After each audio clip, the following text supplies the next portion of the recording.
Bonjour à tous, merci de participer à ce web séminaire consacré aux moyens de paiement et aux échanges bancaires que l'on va pouvoir envisager entre Sedge et vos différentes banques. Donc, je suis Bruno Adler, je suis consultant Sedge et je m'occupe du déploiement de ce type de solution au quotidien. Donc, comme le faisait remarquer Clémence, hop, si vous avez des questions, n'hésitez pas à les poser. On fera une petite pause juste avant la démonstration du logiciel pour répondre à vos interrogations. Et puis, moi, j'ai déjà une petite question à vous poser. Comment vous gérez actuellement vos encaissements et vos décaissements? Est-ce que vous avez déjà des moyens de communication avec votre banque? Est-ce que vous faites ça tout à la main? Est-ce que vous faites du web banking? Voilà. Donc, vous pouvez répondre dans le petit chat qui est disponible au niveau du logiciel. Pour Oui, en effet, commencer, Bruno, tu as, oui. tu as raison. C'est une bonne question pour introduire cette conférence. Alors, n'hésitez pas à nous donner votre réponse via le chat pour qu'on puisse un peu identifier les besoins. Voilà. Alors, donc, le petit sommaire de cette petite heure ensemble. On va faire un premier rappel sur une chose que l'on connaît tous plus ou moins, la notion de CEPA. Pour qu'on puisse avoir le même niveau d'information. Derrière, on verra un petit peu ce que les moyens de paiement peuvent vous proposer, quelles seront les possibilités de cette solution. On parlera bien évidemment de la partie communication bancaire. Les moyens de paiement seuls ne sont pas suffisants pour pouvoir communiquer avec la banque. On rentrera donc après dans le vif du sujet avec une petite web démonstration de ce que les moyens de paiement peuvent vous proposer assez facilement. Et puis une partie questions-réponses qui nous permettra de clore cette web démonstration. Donc le CEPA, comme je vous le disais précédemment, qu'est-ce que c'est? Le CEPA, donc pour Single Euro Payments Area, donc qui est l'espace de paiement unique depuis maintenant un petit moment. Le but étant là aussi de simplifier tout ce qui était virement bancaire et prélèvement automatique. Donc à présent, lorsque vous avez besoin de faire un virement à un tiers en zone euro, dont la devise est effectivement l'euro, vous pouvez maintenant le faire uniquement avec un BIC et un IBAN. Les virements internationaux ne sont plus nécessaires dans ce cadre-là. Donc là aussi, ça a été déjà une première avancée. Donc l'espace CEPA, ça comprend 27 membres de l'Union européenne. C'est les 4 membres de l'Association européenne de libre-échange, la Principauté de Monaco, Saint-Martin et donc le Royaume-Uni. Quand on parle de CEPA, c'est à la fois donc cette zone, mais c'est aussi une structure de fichiers, c'est-à-dire que des normes bancaires européennes sont en place et c'est aussi un canal de communication où vous avez maintenant la possibilité d'envoyer ces éléments de manière dématérialisée par le biais d'une communication Internet sécurisée. Une fois que l'on a dit ça, Sedge a une solution de dématérialisation des flux financiers et qui est conforme à cette norme. Donc, l'objectif des moyens de paiement, c'est très simple, c'est de simplifier les échanges bancaires et de fiabiliser leur transmission.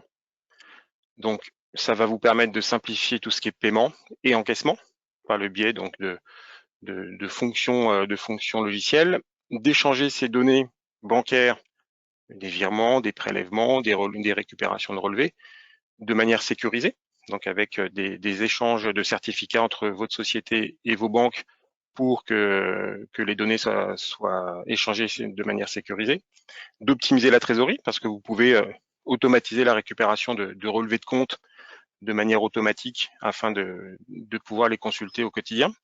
Et puis, vous allez aussi pouvoir respecter les obligations réglementaires bancaires que l'on a régulièrement.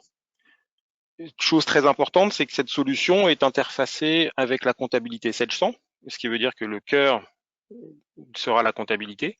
Et derrière, vous allez pouvoir plugger votre logiciel pour automatiser et simplifier les encaissements et les décaissements.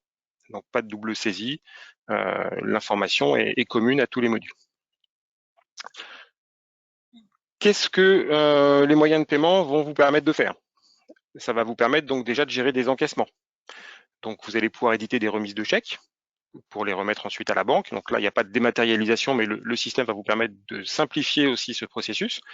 Remise de chèques, versement d'espèces, remise de carte bancaire. Les prélèvements SEPA, donc ces fameux prélèvements que vous allez pouvoir automatiser aussi auprès de vos clients. Et la gestion des LCR, BOR, l'encaissement. Concernant la partie décaissement, vous allez pouvoir émettre aussi des chèques en masse, générer vos virements SEPA, vos virements fournisseurs, des virements de trésorerie, des virements internationaux, et puis là aussi tout ce qui est LCR et BOR, cette fois décaissement. Dans le cadre des prélèvements que vous pourrez gérer avec les moyens de paiement, vous allez pouvoir gérer bien évidemment les mandats associés pour les éditer, les stocker, les transmettre à vos clients et historiser toutes les modifications là aussi dans le système. Vous allez pouvoir là aussi gérer vos extraits bancaires en intégrant les extraits selon les normes CFOMB, donc les normes bancaires françaises, ou les normes CAM T053 qui sont les normes européennes, ou éventuellement selon un format paramétrable en fonction de ce que vous pourrez récupérer de votre banque. Et derrière, vous pourrez faire des analyses de mouvements bancaires, des analyses de solde en position ou en valeur. Pour finir, vous allez pouvoir gérer vos schémas comptables également, c'est-à-dire que tout ce qui va être saisi dans la partie moyen de paiement va au final se déverser dans la comptabilité sous forme d'écriture comptable. Et vous allez pouvoir à partir de là simplifier la saisie et aller jusqu'au lettrage de vos comptes de manière complètement automatique. Donc c'est ici que est l'intérêt de ce module.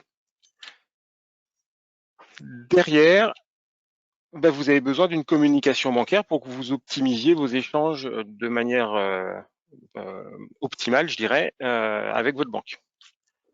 Pour cela, il y a plusieurs solutions. La solution qui est la moins automatique, mais qui peut fonctionner tout de même, c'est le web banking. C'est-à-dire que les moyens de paiement vont vous permettre de générer des fichiers aux normes bancaires et ces fichiers sont ensuite déposés manuellement sur le site de votre banque avec bien évidemment une sécurisation. Vous avez un espace dédié qui va vous permettre de déposer ce fichier et derrière de gérer tout ce qui est validation et signature de ces fichiers déposés. Vous allez pouvoir également utiliser Sage Direct. Et la différence avec la partie web banking, c'est que dans ce cas-là, vous allez pouvoir faire des envois automatiques sur le site de la banque avec ou non une signature associée. C'est-à-dire que soit la validation va être faite là aussi sur le site de la banque, soit vous allez pouvoir la faire avec des applications bancaires qui vont permettre de notifier les personnes qui doivent signer ou non des fichiers de virement. Ou alors, vous pouvez signer automatiquement ce fichier dès qu'il sera envoyé à la banque et la validation sera faite en même temps. Autre possibilité d'envoi automatique, vous allez pouvoir le faire avec Sage Flux Bancaire. Sage Flux Bancaire qui est un outil de validation qui va vous permettre de gérer la double signature. Donc là, on est uniquement dans le cadre de communication EBIX-TS, donc le transfert du fichier et la signature associée, mais vous allez pouvoir là gérer des workflows de validation avec des validations successives de fichiers en fonction de certains montants, en fonction de certaines sociétés, etc., etc. Dans tous les cas, les deux méthodes de communication, que ce soit Sage Direct ou Sage Flux Bancaire, nécessitent que vous signiez auprès de vos banques des contrats bancaires de type IBIX, en incluant les options IBIX-T, IBIX-TS, et puis les différents flux que vous souhaitez réaliser avec ces banques. Quand on parle de flux ou de services bancaires, ça va être la remise d'un fichier de virement, la remise d'un fichier de prélèvement, la récupération de relevés de compte, etc., etc. Avant de passer donc à cette démonstration, est-ce que vous avez des questions sur les possibilités de Sage? Est-ce que vous avez des questions ou on peut commencer tout de suite la présentation? Clémence, est-ce que tu vois des questions de ton côté?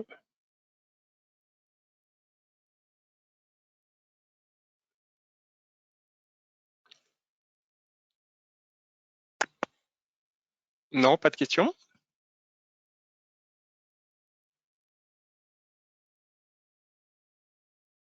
Bon. On va continuer. Je vais vous présenter à présent mon écran.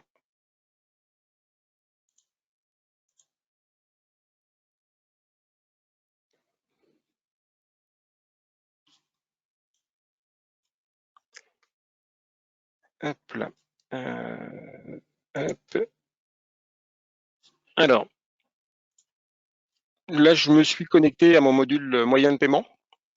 Le module moyen de paiement, donc comme je vous le disais, est un module interface avec la comptabilité. Donc, vous allez déjà, de manière automatique, lors de sa mise en place, récupérer toutes les informations qui auront été saisies au niveau des tiers dans la comptabilité.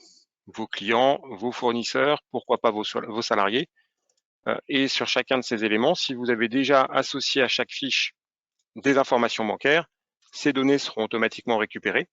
Ce que vous allez pouvoir ajouter dans les moyens de paiement pour les clients, par exemple, ce sont ces notions de mandat, justement, qui vont vous permettre de stocker pour chaque tiers l'ancienne autorisation de prélèvement que l'on avait. Donc, ces éléments sont modifiables à tout moment. Vous allez pouvoir les compléter, bien évidemment, dans les moyens de paiement également. Et ces données remonteront de manière automatique sur la comptabilité. Vous allez retrouver aussi également les banques associées à la société. Donc ces banques sont vos sociétés et c'est ici qu'on va pouvoir configurer les différents comptes bancaires qui vont être utilisés dans le cadre de ces échanges et surtout quelles seront les méthodes de communication que l'on va mettre en place avec la banque. Comme on le disait, plusieurs méthodes de communication par fichier magnétique. Donc on est là dans le cadre du web banking où le fichier sera déposé de manière automatique sur la banque, ou de télétransmission Sedge Direct ou Sedge flux bancaire en fonction du type de validation que vous allez vouloir mettre en place. Et ensuite, on aura d'autres possibilités de récupération de données principalement. Et la notion de remise papier n'est plus d'actualité à présent. Vous pouvez bien évidemment gérer autant de banques que vous le souhaitez. Au niveau des tiers, vous allez pouvoir gérer autant de comptes bancaires sur les tiers que besoin. Vous n'avez pas de limitation à ce niveau-là. On parlait tout à l'heure de schéma comptable, bien évidemment, toute la partie comptable va être récupérée, ce qui va vous permettre là aussi de vous simplifier la comptabilisation des écritures et surtout la création d'éléments qui seraient manquants par rapport aux moyens de paiement. Là aussi, je crée un nouveau journal dans mon application, cette information va remonter automatiquement dans ma comptabilité. La partie traitement va vous permettre de gérer les deux fonctions principales que Sedge va vous proposer, la partie encaissement et la partie décaissement. On va faire deux exemples sur cette partie-là. La partie décaissement avec la génération de fichiers de virement SEPA. Et puis au niveau des encaissements, on va voir comment réaliser des prélèvements. Et vous allez voir que quel que soit le type de traitement que vous allez réaliser, le process de réalisation reste le même. Je vous propose deux étapes de constitution de ces fichiers. Dans un premier temps, on va réaliser la saisie des virements qu'on va vouloir réaliser. On parle de saisie, mais en fait, le système va tout simplement aller regarder dans la comptabilité toutes les factures arrivées à échéance en fonction de critères que vous allez renseigner.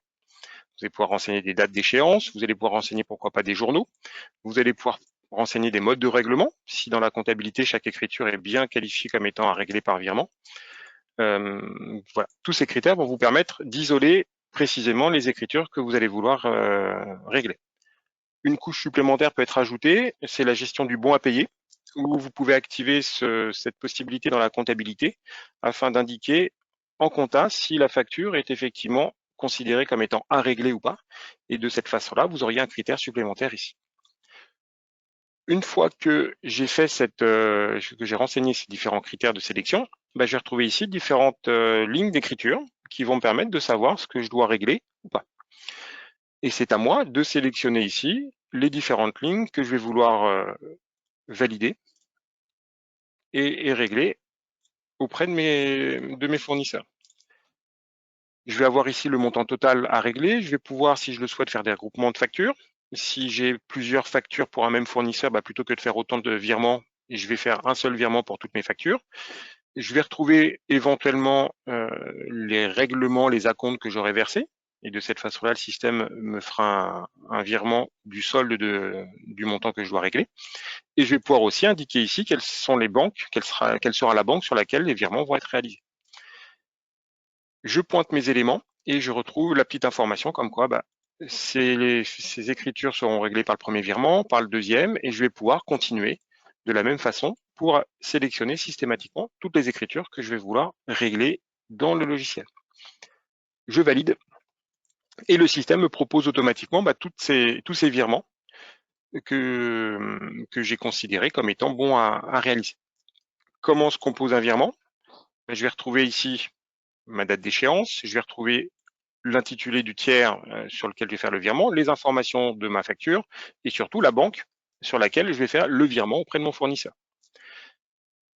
Tous ces éléments sont modifiables bien évidemment avant la réalisation des virements et surtout c'est que dans cette fenêtre, je vais pouvoir ici retrouver à n'importe quel moment quelles sont les écritures qui vont être réglées par ce virement.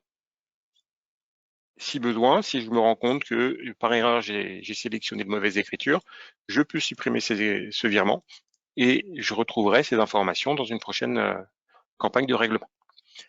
Je vais pouvoir aussi réaliser en masse des envois auprès de mes fournisseurs de documents attestant qu'un règlement va arriver sous peu de temps. Je vais pouvoir donc soit imprimer des modèles, soit envoyer directement ces modèles par email à partir du moment où j'ai renseigné dans la fiche de mon tiers une adresse mail associée. Comment se présente ce document? C'est tout simplement une lettre de virement qui va reprendre le détail des écritures qui vont être réalisées et qui vont être envoyées automatiquement par mail au format PDF. Bien évidemment, ces documents sont personnalisables. On va pouvoir intégrer des logos, on va pouvoir revoir la mise en forme pour avoir des documents le plus personnalisés possible et correspondant à ce que vous attendez. Cette saisie des virements, une fois que tout a été validé et contrôlé, il est possible de faire ça en réseau. Donc, vous pouvez être plusieurs à préparer des virements pour ensuite les soumettre à une personne qui va s'occuper de constituer le fichier de virement qui va être remis à la banque. En cliquant sur le bouton Gérer, les éléments disparaissent et j'arrive sur ma deuxième étape de gestion de mes virements. Et je vais retrouver donc dans cette étape aucune tous les virements qui sont en attente de génération. Mon étape banque, elle, va reprendre déjà des virements qui auraient été réalisés précédemment. L'étape aucune étant l'étape vraiment avant cet envoi auprès de la banque. Encore une fois, sur cette étape, j'ai des possibilités de modification. Je peux, si je le souhaite au dernier moment, changer la banque à partir de laquelle je vais émettre ce virement.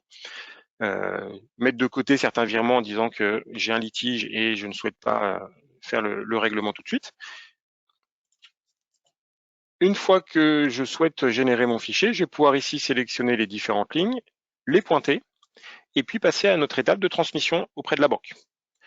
Cette étape de transmission, je vais avoir plusieurs possibilités.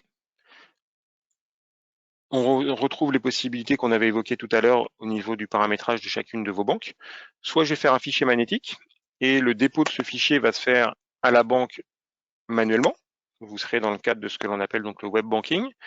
Vous allez pouvoir faire sinon de la télétransmission Sage Direct qui va vous permettre d'automatiser le dépôt du fichier avec ou sans signature associée.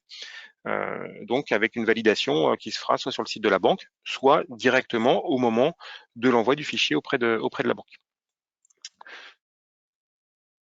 De mon côté, je vais générer un fichier. J'ai la possibilité d'imprimer des documents complémentaires, des bordereaux d'accompagnement et des listes de mouvements qui seront plus à usage interne pour valider les envois qui auront été faits et pour les justifier. De mon côté, je vais les déconnecter. Et ici, je vais avoir la possibilité, encore une fois, de sélectionner la banque de remise.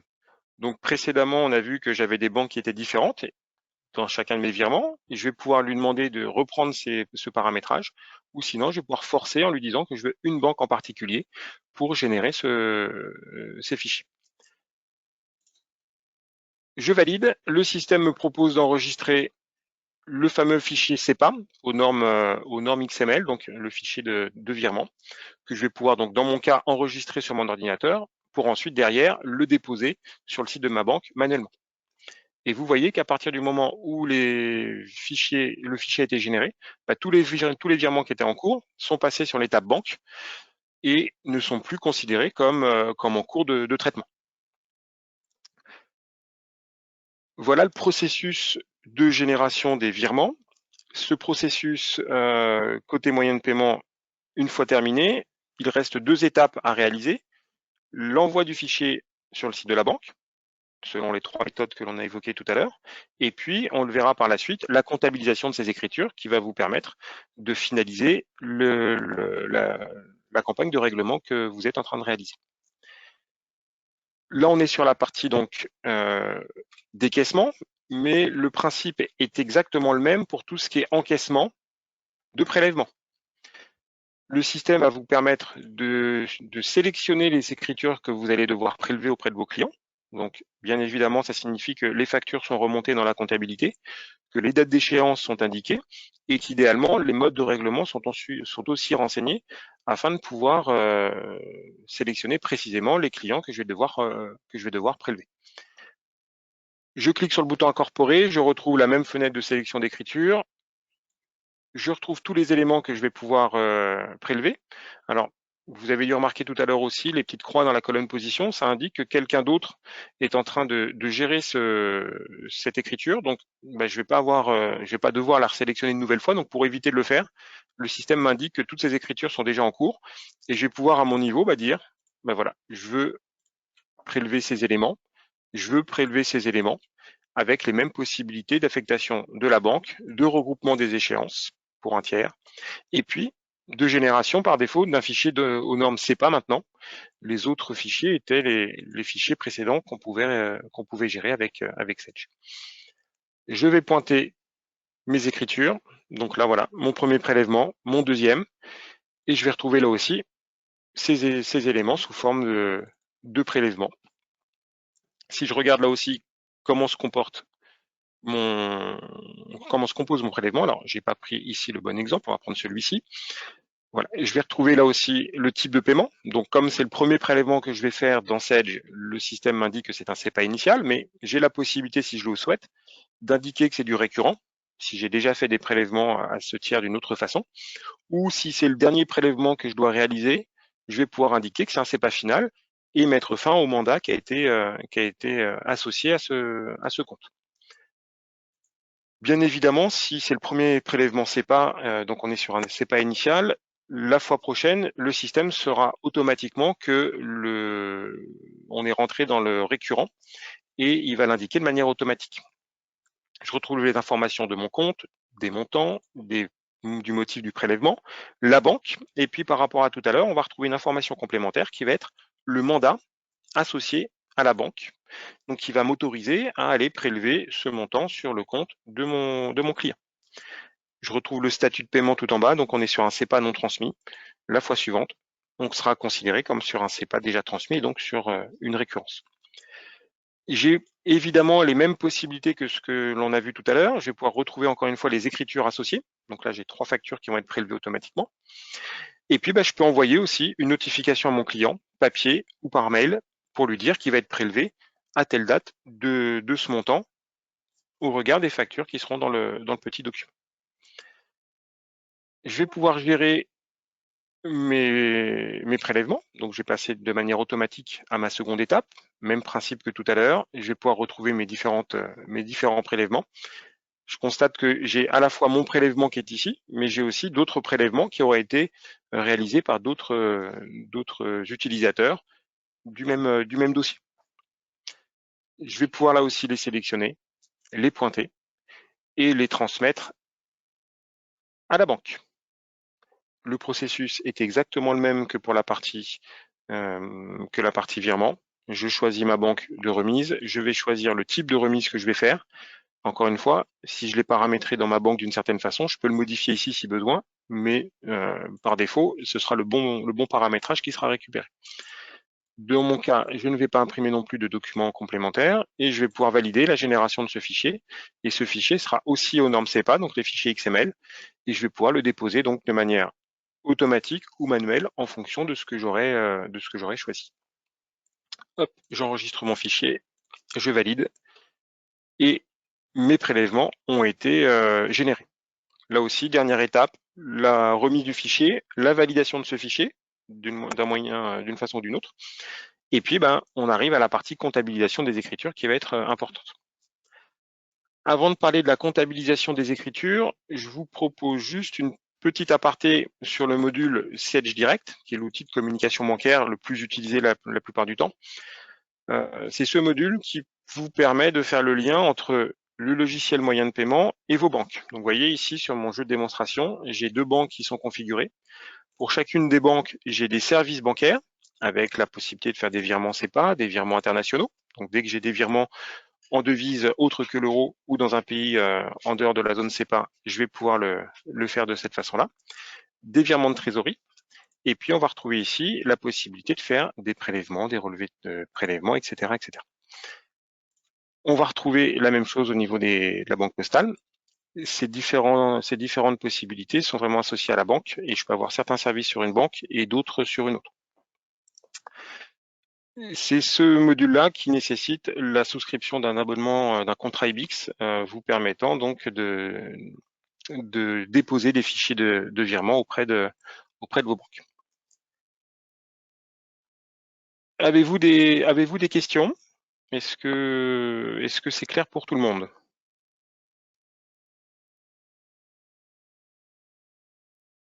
Alors, je ne vois pas. Ah, je vois une question. Alors, dans mon cas, j'opère des prélèvements sur des avis d'échéance, donc je ne saisis pas de facture de vente. Est-il possible de créer des prélèvements sans saisie au préalable de facture de vente et de renseigner les données sans moyen de paiement? Alors, est-ce que Bruno, tu vois la question? Ouais, c'est très clair. Ouais, Alors voilà. effectivement, là, on est parti sur une saisie manuelle, enfin une saisie automatique, pardon, des prélèvements. Mais vous avez la possibilité, effectivement, dans la partie saisie des prélèvements, d'ajouter manuellement des prélèvements. Et vous allez pouvoir, tous les mois, pourquoi pas, les faire de cette façon-là. Vous avez aussi la possibilité, si besoin, de faire ce qu'on appelle des lots préétablis. Et vous allez pouvoir générer des prélèvements réguliers. Donc, vous voyez ici, j'ai tous mes abonnements au 31 du mois. Je vais retrouver ici tous les fournisseurs que je vais prélever avec des numéros de facture ou ça ferait peut-être pourquoi pas des numéros de relevé, des références, des montants. Et je vais pouvoir ensuite appeler ces prélèvements, ces lots de prélèvements dans la fenêtre de gestion de mes prélèvements émis. Ce qui veut dire que même si dans la comptabilité, j'ai pas mes factures, ben, je vais pouvoir tout de même aller jusqu'au bout du process, remonter mon écriture comptable de règlement. Mais par contre, cette écriture, bien évidemment, ne pourra pas faire de lettrage, à la différence du process complet qui va de la saisie de l'écriture en comptabilité, de la remontée dans les moyens de paiement et ensuite la comptabilisation. Voilà, donc on peut effectivement passer sur ce mode de gestion. Dernière possibilité aussi, si on a un souci, des outils métiers qui peuvent générer des échéances de prélèvement automatique, on a des fonctions d'importation de fichiers qui vont me permettre de générer ces échéances de manière là aussi automatique sans avoir besoin de les saisir. Et en important ces éléments, ça me constitue automatiquement mes prélèvements et derrière, je vais pouvoir constituer mon fichier auprès de la banque et comptabiliser mes écritures. Est-ce que ça répond à la question?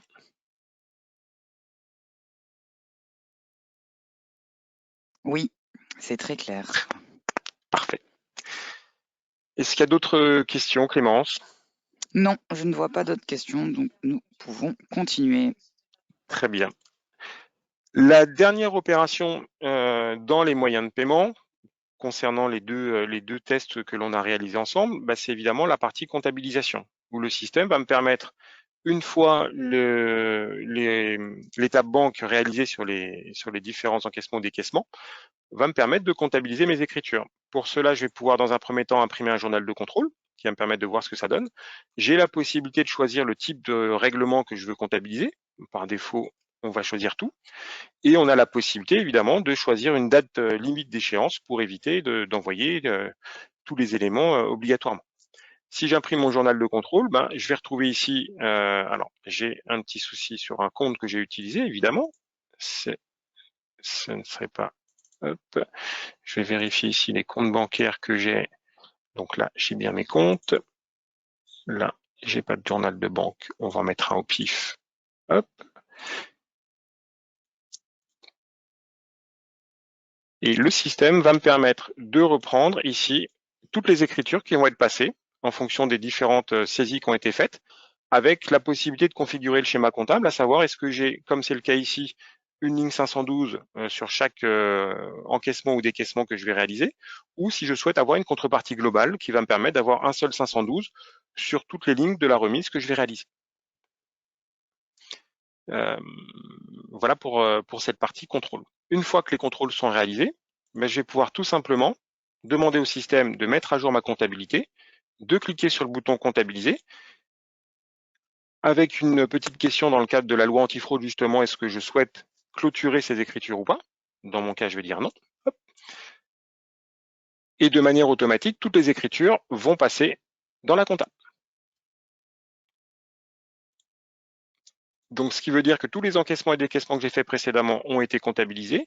Et si je regarde ici au niveau de mes clients et fournisseurs, alors je vais retrouver ici le tiers sur lequel j'étais tout à l'heure, je ne sais plus lequel c'était, évidemment. On va regarder ici. Donc tous ces historiques que vous avez là, bien évidemment, seront consultables à n'importe quel moment. Vous allez pouvoir les purger à terme pour éviter de les conserver trop longtemps. Il n'y a aucun intérêt à les conserver. Mais si je regarde ici, je vais retrouver les différents traitements qui ont été réalisés sur la partie moyenne de paiement. Et vous retrouvez ici les écritures comptables qui ont été réalisées avec celles qui ont été lettrées. Et je retrouve ici mes deux règlements que j'ai réalisés précédemment, avec un lettrage qui a été réalisé. Donc ça me permet de voir ce que la comptabilité ce qui a été injecté dans la comptabilité de manière déconnectée, sans être obligé d'avoir le module de comptabilité à disposition. Comme on l'expliquait tout à l'heure, c'est que là on est sur une partie donc envoi de fichiers auprès de la banque, mais je vais pouvoir aussi rapatrier des éléments de la banque, et ces éléments vont me permettre d'alimenter tout ce qui est extrait bancaire dans les moyens de paiement, mais pourquoi pas aussi dans la partie comptabilité que je peux aussi utiliser pour suivre les différents relevés de compte disponibles. Les relevés de compte vont apparaître sous forme de relevés comme vous relevez papier avec les différents mouvements, et ces relevés vont vous permettre de faire dans la partie comptabilité du rapprochement bancaire automatique, si l'option est activée sur votre comptabilité, mais vous allez pouvoir faire également de la saisie des opérations bancaires, vous permettant ainsi de simplifier la saisie de tous les mouvements, avec la possibilité d'affecter sur chaque ligne d'écriture, sur chaque mouvement, des comptes comptables pour en générer des écritures. Je vais vous montrer ça rapidement ici. Donc là, cette fois, je passe au niveau du module comptabilité, même si l'objet était la partie moyenne de paiement, mais vous allez retrouver ici les banques dont on parlait tout à l'heure, donc qui seront exactement les mêmes banques que tout à l'heure, et je vais pouvoir faire appel aux extraits que j'ai récupérés de ma banque par le biais de ma communication bancaire, et à partir de là, je vais avoir la possibilité d'associer mes écritures comptables. À chaque mouvement, en double-cliquant sur la ligne, je vais pouvoir regarder ce que j'ai dans ma comptabilité, je vais pouvoir faire des recherches d'écriture, associer les montants, faire le lettrage si j'associe ma facture à mon règlement, et surtout, ça va me permettre de passer de manière automatique le règlement dans ma comptabilité. Je sélectionne ma ligne, hop, et automatiquement, mon compte général va être associé. Donc ça peut être un client, je vais pouvoir là aussi le saisir manuellement en récupérant ces informations, comme si j'étais en saisie comptable. Et derrière, les informations vont pouvoir remonter dans mon journal. Comme je saisis des écritures à partir d'un relevé de compte, l'association de ces mouvements va me permettre là aussi de faire du rapprochement bancaire automatique sans être obligé de passer dans la fonction de rapprochement bancaire du logiciel que vous pouvez retrouver bien évidemment ici. Pour finir sur la partie moyenne de paiement, vous allez aussi avoir la possibilité d'exploiter des nouveaux fichiers que les banques mettent à disposition, tout ce qui est virement reçu, prélèvement reçu également, les virements rejetés ou les prélèvements d'impayés. De cette façon-là, le système va vous permettre là aussi d'associer un virement rejeté ou un prélèvement impayé à un prélèvement ou un virement que vous auriez généré dans les moyens de paiement, et ainsi vous permettre de comptabiliser le fait que le virement a été rejeté ou que le prélèvement que vous avez essayé de faire a été rejeté également. Donc tout ça, vous allez pouvoir le saisir ici. Ça nécessite bien évidemment de récupérer auprès de la banque ce fichier. Et le fichier reçu va vous permettre de retrouver tous les prélèvements ou les virements rejetés, de l'associer à un prélèvement, comme on l'a vu tout à l'heure. Je vais pouvoir associer ce prélèvement rejeté au prélèvement à l'échéance que j'avais transmise à la banque. Je l'associe, je le valide, et je vais pouvoir par la suite comptabiliser mon écriture pour dire que le virement que j'avais réalisé a été rejeté. De même pour le prélèvement. Voilà pour cette partie échange avec la banque et gestion des moyens de paiement dans le logiciel 700. Alors, Avez-vous des questions? oui, nous avons une question. Est-ce que la Très bien. récupération des extraits bancaires nécessite l'ABT Sedge Direct? Nécessite, j'ai entendu Pardon, nécessite et 7 direct, entre les deux, il y avait un mot que j'ai pas compris. l'abonnement. Ah, C'est l'abonnement, pardon. D'accord. Non, c'est pas une obligation.